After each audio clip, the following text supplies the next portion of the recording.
नमस्कार, मैं हूं अमित पालित। मध्य प्रदेश में 5 महीने बाद विधानसभा चुनाव होने हैं और इस बीच एमपी में हर सियासी दल के नेता खुद को सबसे बड़ा हिंदुत्ववादी साबित करने की होड़ में लगा है। मुख्यमंत्री शिवराज सिंह चौहान मंदिर मंदिर जा रहे हैं। भोपाल में कांग्रेस नेता भागवत कथा कर रहे हैं। सवाल यह है कि मध्य प्रदेश में इसकी शुरुआत हुई कहां से? क्या वाकई में वोटर इसमें फंस रहा है? क्या सच में एमपी की पॉलिटिक्स अब भगवान भरोसे है? आपको ये स्पेशल रिपोर्ट दिखाते हैं।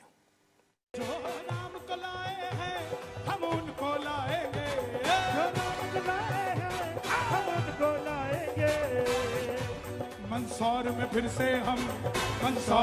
से हम भगवा लहराएंगे। कन्हैयालाल मित्तल का ये गाना यूपी इलेक्शन में जमकर ट्रेंड हुआ था, लेकिन अब बारी एमपी की है। लड़ाई 230 विधानसभाओं की है। दांव पर शिवराज की सत्ता है और सामने कमलनाथ का नया हिंदुत्ववादी एजेंडा है। हम कट्टर हिंदू हैं, तुम्हें हिंदू बना देंगे। बाबा बागेश्वर के सामने गाने की धुन पर नाच रहे ये शिवराज कैबिनेट के मंत्री हरदीप सिंह डंग। लेकिन एमपी में बाबाओं की कथाओं में नाचने वाले और खुद के विधानसभा क्षेत्रों में बाबाओं की कथा का आयोजन करवाने वाले नेता, मंत्री और सांसदों की लिस्ट बहुत ज्यादा लंबी है। कई नेता तो ऐसे हैं जिन्हें चुनाव के पहले बाबा की कथा का नंबर भी नहीं मिल पाया है। वो अभी भी वेटिंग लिस्ट में अपना टाइम क्लियर होने का इंतजार कर रहे हैं।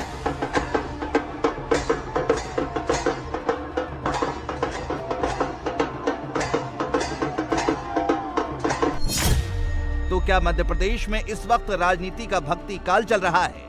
क्या चुनावी साल में प्रचार की जगह कथाओं का पंडाल लग रहा है? क्या 2023 में बाबाओं के सहारे ही एमपी की सरकार बनने वाली है? कितनी सीटें हैं जिन पर बाबाओं का सीधा असर देखने को मिलता है? इन तमाम सवालों का जवाब आज हम आपको देंगे, लेकिन पहले वो लिस्ट देखिए जो इस बात को और भी ज्यादा पुख्ता कर देगी कि इस बार मध्य प्रदेश में चुनावी मुद्दों पर नहीं बल्कि बाबाओं की कथाओं पर लड़ा जाना है।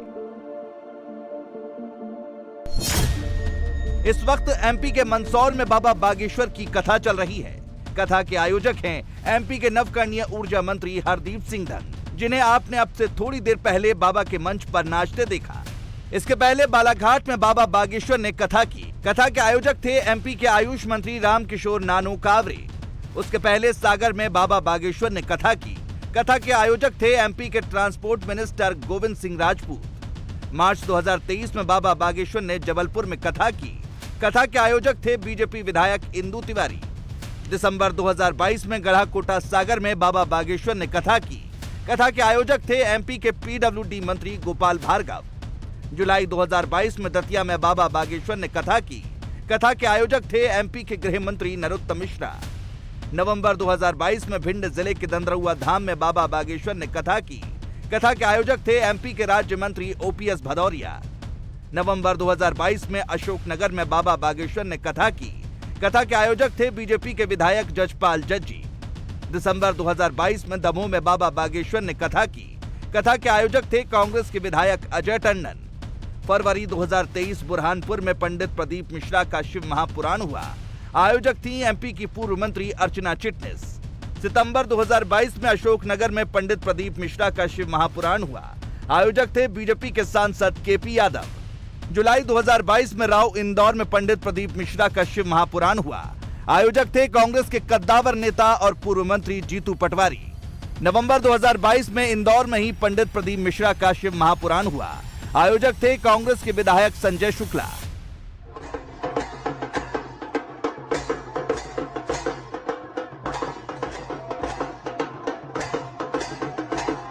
और अब भोपाल में पंडित प्रदीप मिश्रा का शिव महापुराण करवा रहे हैं एमपी के चिकित्सा शिक्षा मंत्री विश्वास सारंग, जिसके पहले कलश यात्रा का आयोजन किया गया।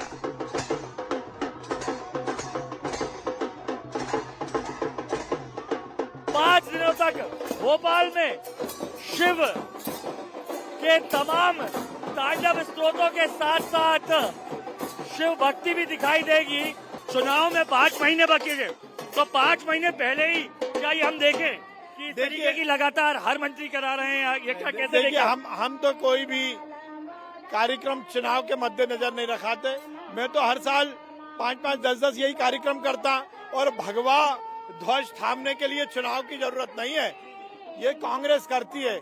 हम कोई चुनाव के लिए कोई कार्यक्रम करें, ये हमारी रीति नीति नहीं है। जी, हमने देखा धर्म पे अब ये आप लोगों की पिछली अब ये खेलते दिखाई दे रही है कांग्रेस। कल भगवत गीता के उसमें कमलनाथ जी दिखाई दिए। देखिए, यही तो जोरदार बात है।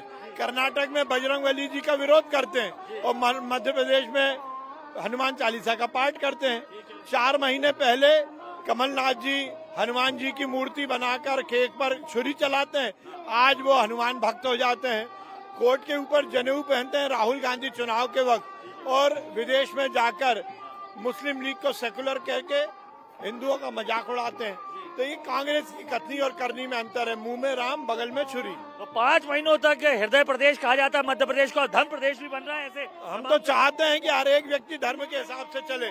हम तो चाहते हैं कांग्रेस भी भगवान को माने, पर कांग्रेस चुनाव के वक्त केवल भगवान को ना माने, हर समय माने।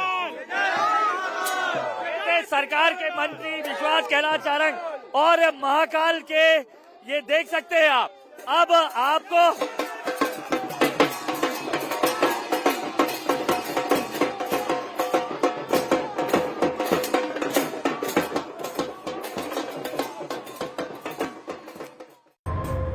गौर करने वाली बात तो यह है कि मध्य प्रदेश विधानसभा की 230 सीटों में से 150 से ज्यादा सीटों पर बाबा बागेश्वर और पंडित प्रदीप मिश्रा का सीधा सीधा प्रभाव पड़ने वाला है।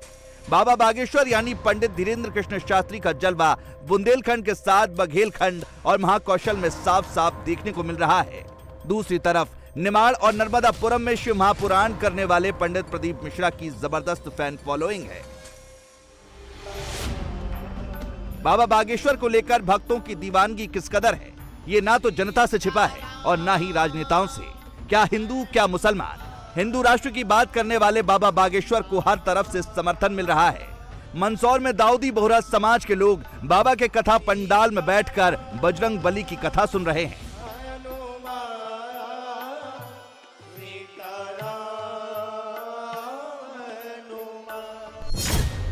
एमपी की सियासत में दाऊदी बोहरा समाज का वोट बैंक भले ही ज्यादा नहीं है। मध्य प्रदेश के उज्जैन, इंदौर, मंदसौर, बुरहानपुर जिलों में इनका वोट बैंक है, लेकिन बाबा के दरबार से आई इनकी तस्वीर बहुत बड़ा मैसेज कन्वे करने का काम कर रही है। आज की कथा में 2 तो विशेष गेस्ट हैं ही हैं, और यहाँ के बोहरा समाज के भी सभी भाई विराजमान हैं। और उनमें से एक जने तो बड़ी अच्छी बात कह रहे थे, बोले महाराज जी हम आपको टीवी पर बहुत देखते हैं। आज हमने कहा कि कोई बात नहीं, आप तो हम यहाँ आते रहेंगे, आप हमको डायरेक्ट देखते रहना। लोगों को लगता है कि हम रिएक्शन में रहते हैं, आप लोगों के, हम रिएक्शन में नहीं, हम तो एक्शन में रहते हैं। हम रिएक्शन, लोगों को ऐसा मानना है कि हम रिएक्शन में रहते हैं आप लोगों के, हम रिएक्शन में नहीं, हम अपने एक्शन में रहते हैं, क्योंकि सिर पर सीता राम फिकर फिर क्या करना। लोगों का ऐसा मानना कि हम रिएक्शन में, हमें लगता है कि हम अपने राम जी के एक्शन में हैं और हनुमान जी और हिंदू राष्ट्र के डायरेक्शन में हैं।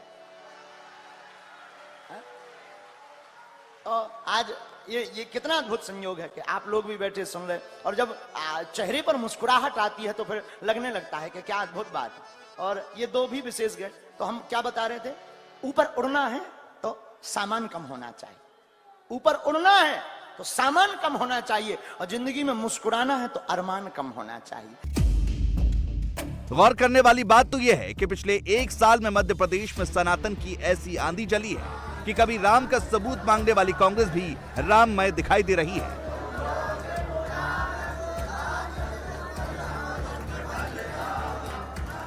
दो दिन पहले एमपी कांग्रेस के अध्यक्ष ने पूरे गाजे बाजे और लाव लश्कर के साथ बजरंग सेना नाम के हिंदूवादी संगठन को कांग्रेस में शामिल करवाया।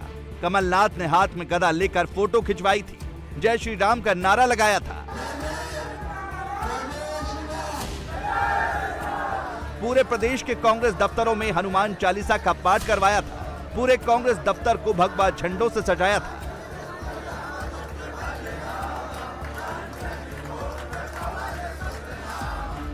एक इवेंट कंप्लीट नहीं हुआ था कि कमलनाथ फिर भागवत कथा के मंच पर पहुंचे।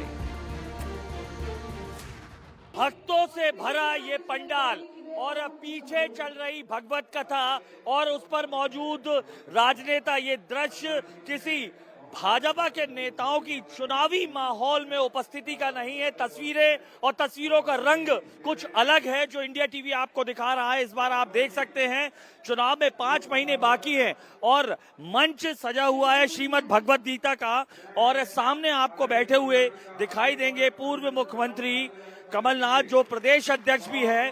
कांग्रेस कहा जाए, जो बीजेपी कह रही है कि सॉफ्ट हिंदुत्व से अब हार्ड हिंदुत्व की ओर जाते हुए साफ तौर पर दिखाई दे रही है। 5 महीने पहले ही चुनाव के तमाम जो 230 विधानसभाएं हैं, उन 230 विधानसभाओं में हर जगह हनुमान चालीसा, सुंदरकांड, रासलीला और श्रीमद् भगवत गीता का पाठ का आयोजन हो रहा है। इस बात में कोई शक नहीं है कि कमलनाथ बड़े हनुमान भक्त हैं। अपने क्षेत्र छिंदवाड़ा में कमलनाथ हनुमान जी की 101 फीट ऊंची प्रतिमा की स्थापना भी करवा चुके हैं। लेकिन पिछले 1 साल में एमपी के अंदर कांग्रेस का जो सनातन प्रेम देखने को मिल रहा है वो एकदम नया है। अगर आप अभी भी नहीं समझे तो 4 तस्वीरों को देखकर समझिए। पहली तस्वीर बागेश्वर धाम की, जहां कमलनाथ कांग्रेसियों के साथ बाबा का आशीर्वाद लेने पहुंचे थे। दूसरी तस्वीर एमपी कुबेरेश्वर धाम वाले पंडित प्रदीप मिश्रा की, जिनकी लोकप्रियता किसी से छिपी नहीं है। तीसरी तस्वीर सपरिवार रुद्राभिषेक की और चौथी हनुमान चालीसा के पाठ की। कर्नाटक में बीजेपी ने बजरंग बली को चुनावी मुद्दा बनाया था। हालांकि मैंडेट कांग्रेस को मिला, लेकिन एमपी में शिवराज कुछ कर पाते उसके पहले ही कमलनाथ ने बजरंग बली का नाम लेकर अपना चुनावी प्रोग्राम शुरू कर दिया है। भारत की सबसे बड़ी शक्ति क्या है? हम मिलिट्री शक्ति नहीं है, आर्थिक शक्ति नहीं है, पर भारत की सबसे बड़ी शक्ति उसकी आध्यात्मिक शक्ति है। और यही आध्यात्मिक शक्ति हमारे सामाजिक मूल्य की नींव, ये हमें हमेशा याद रखना है। और मैं तो माताओं और बहनों से ये आग्रह करूंगा कि हमारे सामाजिक मूल्य जो विश्व में प्रसिद्ध है, विश्व में ऐसे सामाजिक मूल्य कहीं नहीं है जो भारत में है। ये इसकी जड़ हमारी आध्यात्मिक शक्ति है। मध्य प्रदेश के अंदर बीते 20 सालों में कांग्रेस समझ चुकी है कि बीजेपी को हराने के लिए बीजेपी की ही पिच पर खेलना जरूरी है। यही वजह है कि अब एमपी में कांग्रेस सनातन के रास्ते से होकर सत्ता के सिंहासन पर आसीन होने का ख्वाब सजा रही है। इंडिया टीवी हर वक्त हर जगह डाउनलोड करने के लिए सर्च करें India TV news Google play store या ऐप स्टोर पर।